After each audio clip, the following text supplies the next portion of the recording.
Everyone makes mistakes, and we all have bad days, get in rotten moods, and say or do things that we regret.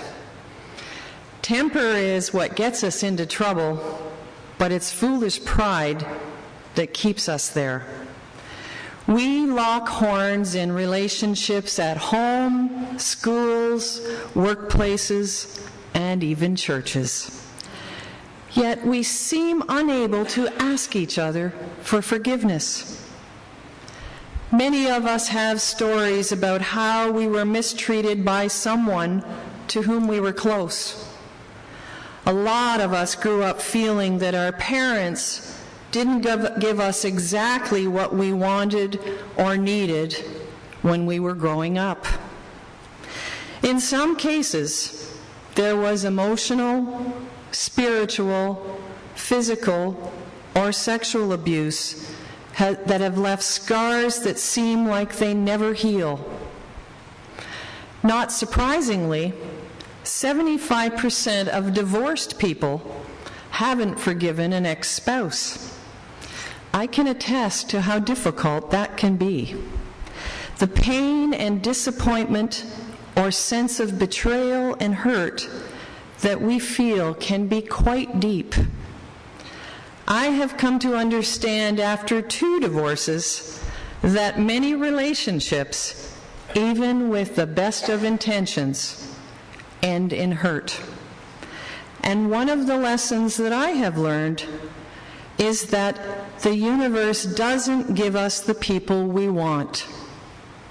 It gives us the people we need to help us, to hurt us, to leave us, to love us, and to make us into the people we were meant to be. Hopefully, at some point, we become responsible for how we feel, and we move on in our lives making better decisions as we go. Forgiveness truly is a journey. Each of us will find our hearts closed or feel ourselves hostage to the past at times during our journey. It's like the meeting of 2 former prisoners of war, when one asked, "Have you forgiven your captors?" The other replied, "Never." The first ex-prisoner looked with kindness at his friend and said, "Well, then they still have you in prison, don't they?"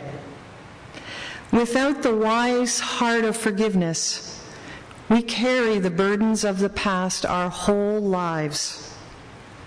Many of us have the experience of being let down, deceived, disappointed, lied to, or even abused by people we feel we should have been able to trust, such as teachers, religious leaders, foster parents, healing professionals, politicians, manufacturers, retailers, and service providers.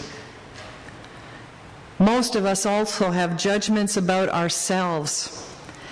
We may find it difficult to accept a certain behavior that we seem to repeat again and again, no matter how much we try to change. And we may have done things in the past that caused others injury or pain, and we continue to beat ourselves up years later. Sometimes forgiving ourselves is the hardest act of love. Yet if we haven't forgiven ourselves, how can we forgive others? Forgiveness has to start with the self. It doesn't mean that we condone or support everything that we've done. It means that we own it. We claim it. We accept that we were in the wrong, let go, and move on. And hopefully somewhere in there, there's an apology or two. If we don't know how to do that with ourselves, we can never forgive others. Other things occur in our lives through nothing that we've done, such as a car accident, a stranger's insult, or a burglar who enters our home and steals a valuable possession or an object of sentimental value. Anger and hurt in these cases are appropriate responses. However, they're meant to be fleeting emotions, not permanent fixtures. In the old-fashioned TV wisdom of the Golden Girls, Sophia once said, "Anger is like a piece of shredded wheat caught under your dentures. If you leave it there, it causes a blister and you have to eat Jell-O all week. But if you get it out, the sore heals and you feel better." Dr. Wayne Dyer says that whenever you feel that someone has injured you or sullied your reputation or caused you physical harm, the spiritual solution, as difficult as it may appear, is to extend forgiveness. To hold on to that pain and seek to exact revenge will simply keep you stuck in that pain, and the problem will be exacerbated. The old Chinese proverb states, "If you're going to seek revenge, you'd better dig 2 graves." In Everyday Grace, Marianne Williamson says, "Forgiveness doesn't mean that we suppress our anger. It's okay to say, 'I'm angry, but I'm willing not to be. I'm willing to see this situation another way. I'm willing to see the pain in this bully or tyrant that would make him or her do these things." But she says forgiveness is not always easy. At times, it feels more painful than the wound we suffered to forgive the person who inflicted it. And yet, there is no peace without forgiveness. The major obstacle to forgiving is really a lack of understanding just what forgiveness is. Some of us confuse forgiveness with condoning unkind actions. A lot of us think that forgiveness means we're supposed to forget what happened. And some people think that because their religion says we should forgive, we have to be able to. And others believe that we forgive in order to reconcile. Each one of these beliefs is wrong. Forgiveness is the feeling of peace that happens when we learn to take things less personally, when we learn to take responsibility for how we feel, and when we learn to tell personal power stories instead of a victim story. What's a victim story? It's that story that describes the painful things that you've endured in your life, but you haven't healed from. You'll know these stories because when you tell them, you get mad or hurt all over again. You know it's a victim story when you feel your stomach flutter, or your chest tighten, or your palms get sweaty. They're the stories that you tell a friend when you explain why your life just hasn't worked out the way you'd hoped. We suffer when we tell that story repeatedly to others and ourselves. Friends and family are sympathetic at first, but eventually they become less supportive and they start to avoid us because they get tired of hearing the same old story. Telling our tales of woe to anybody who will listen only serves to rehash our wounds, and it recycles the anger and the blame. It becomes easier to forgive when we choose to no longer believe that we are victims. Promise yourself, make a vow to yourself that you'll not tell the victim story any longer. Talk about the people and the situations in your life that didn't work out as lessons to be learned. It clears space for forgiveness when you do so. Instead of telling the saga that portrays you as the victim and someone else as a villain, rewrite the script. Once we change our story, we're on the road to healing. Forgiveness does not change the past, but it does change the present. Forgiveness means that even though you're wounded, you choose to hurt and suffer less. Forgiveness means that you become part of the solution. Forgiveness is for you and no one else. You don't even have to have the other person's cooperation in order to forgive them. That other person doesn't even have to know. They don't have to even be sorry. And even if the person that you're trying to forgive doesn't like you, you've laid your burden down and you will travel more lightly.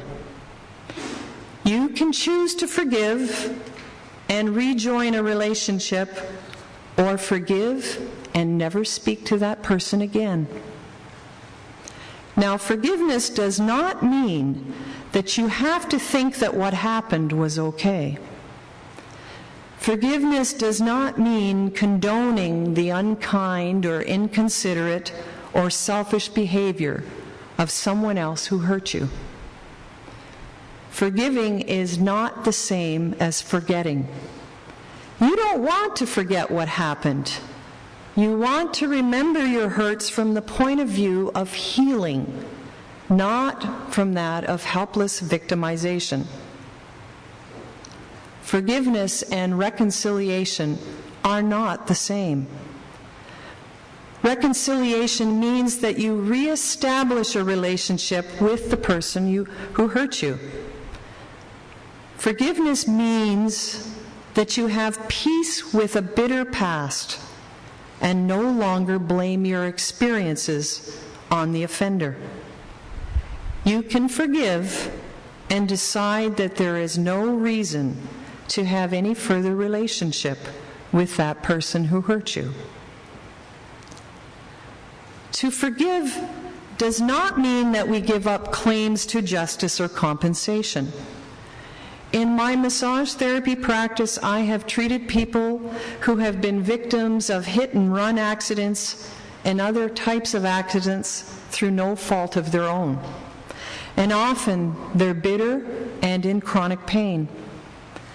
They're insistent that they cannot forgive because it would mean that they couldn't pursue their lawsuits. I actually had one client tell me not to make her better too quickly because she was getting ready for a hearing. To pursue legal action is a matter of choice, but forgiveness is also a choice for one's physical and emotional well-being. When a client forgives the driver, they're no longer a victim of that driver. From experience, I also know that the justice system and compensation from insurance does not help a person with their emotional healing. Anger projected at the other driver for your loss of independence, chronic pain, or financial instability, when left undealt, can lead to suppressed rage. And it is this stored up lack of forgiveness that leads to the root of bitterness. And it's the bitterness that robs us of joy, when it is joy that sustains us in life. Resentments shut us off from the sunlight of the Spirit, and the blame keeps us stuck in a cycle of suffering. Some of us are knee-deep in the blame game. And while anger and hurt are appropriate, they, unlike wine, do not improve with age. The old adage, "Time heals all wounds," is misguided, for it is really forgiveness that heals all wounds. Time alone is not enough. Time only buries or covers over the wounds, even when forgiveness is applied to them. If you can recall a memory of an incident where you were wounded by another and emotional pain is still present, then complete forgiveness hasn't been attained. The poet Lauren Fisher said, "The difference between holding on to hurt or releasing it with forgiveness is the difference between laying your head at night on a pillow filled with thorns or a pillow filled with rose petals." Forgiveness is capable of producing some of the most profound transformation that you could ever hope for or imagine in your life and the lives of others. People who forgive become a model for those of us still struggling. We benefit from seeing people who have healed, and they can serve as an example of what is possible. Nelson Mandela came out of prison with a respect for himself, for his values, for his cause, and no hatred for the people who had tried to destroy him. Now, he may have resented or disliked or perhaps even hated what they represented, but he was human enough to see them, frailties and all, as human beings. After the Nazi Germany Holocaust, it was said, "Never again," and yet history repeated itself in Rwanda. In one of the world's bloodiest holocausts, 1 million Tutsis were murdered in the genocide. It's a number beyond anyone's comprehension and really too horrible to even contemplate. Left to tell, discovering God amidst the Rwandan Holocaust is a gripping story of terror, endurance, courage, insight, wisdom, healing, and forgiveness. It's a story of the triumph of the human spirit, one woman's profound faith, and her determination to survive. Immaculée Ilibagiza spent 3 months hiding in the tiniest bathroom with 7 other women, most of it cloistered in silent prayer. She lost her entire family except for one brother who was away at university. And yet, she was able to forgive the unforgivable. Elizabeth Lesser is the co-founder of the Omega Institute and the author of Broken Open: How Difficult Times Can Help Us Grow. She writes, "We all ask ourselves what we would do if faced with the kind of terror and loss that Immaculée faced during the genocide in her country. Would we allow fear and desperation to fill us with hatred and despair? And should we survive, would our spirit be poisoned? Or would we be able to rise from the ashes, still encouraged to fulfill our purpose in life, still able to give and receive love?" In the tradition of Viktor Frankl and Anne Frank, Immaculée is living proof that humans can not only withstand evil, but we can also find courage in crisis and faith in the most hopeless of situations. She gives us the strength to find wisdom and grace during our own challenging times.